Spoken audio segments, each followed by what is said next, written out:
महाराष्ट्र दिन और कामगार दिन के उपलक्ष्य में कोपरखैरणे बुनकुड़ी गांव स्थित श्रमिक सेना कामगार संगठन और भारतीय जनता पार्टी के जनसंपर्क कार्यालय में कामगारों के सत्कार समारोह कार्यक्रम का आयोजन किया गया, जहां इस कार्यक्रम में प्रमुख रूप से मौजूद थे अरुली के विधायक गणेश नाइक। साथ ही उपस्थित थे थाने के पूर्व सांसद संजीव नाइक, पूर्व नगर सेवक लीलाधर नाइक और भारतीय जनता पार्टी के तमाम पदाधिकारी व कामगार। इस दौरान गणेश नाइक के हाथों नवी मुंबई महानगर पालिका के सफाई कामगारों का सत्कार कर उन्हें कामगार दिन की उन्होंने शुभकामनाएं दी। इस दौरान उपस्थित मान्यवरों ने सभी कामगारों को संबोधित करते हुए कहा कि कामगार विकसित महाराष्ट्र की मजबूत नींव है, जिनके बिना महाराष्ट्र का विकास अधूरा है। ऐसे में श्रमिक सेना कामगार संगठन के माध्यम से कामगारों के न्याय हक की लड़ाई में वे हमेशा अग्रसर रहेंगे और महाराष्ट्र की प्रगति का मार्ग प्रशस्त करेंगे। इस दौरान गणेश नाइक और संजीव नाइक ने कामगार दिन पर अपनी प्रतिक्रिया व्यक्त की।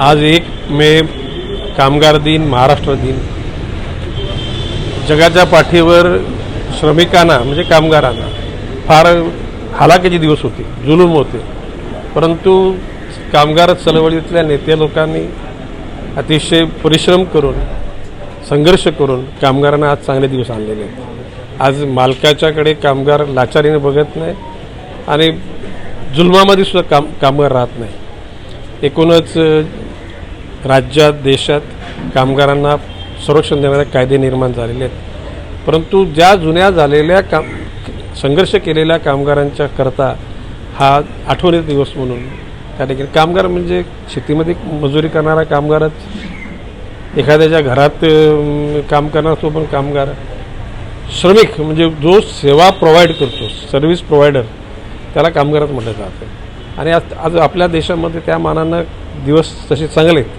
परंतु ही त्या जुन्या लोकांची आठवण म्हणून कामगार दिन साजरा करतो।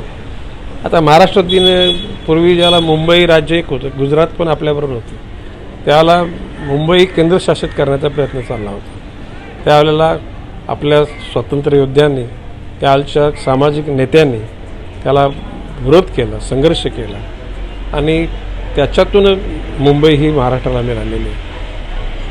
हुतात्मा स्मारक मुंबईला आहे, त्याच्यामध्ये 105 हुतात्म्यांचं बलिदान झाले, त्यांना गोळीला सामोरं जावं लागलेलं। त्या सगळ्यांची आठवण म्हणून मंगल कलश यशवंतराव चव्हाणांनी आणला आणि महाराष्ट्र 1960 दिवशी यावर्षी महाराष्ट्र पूर्णच आरशानं त्याला एक स्वरूप मिळालं आणि म्हणून ते आठवणी म्हणून महाराष्ट्र दिन साजरा केला जातो। या महाराष्ट्र दिनाच्या आणि कामगार दिनाच्या सर्वांना हार्दिक शुभेच्छा।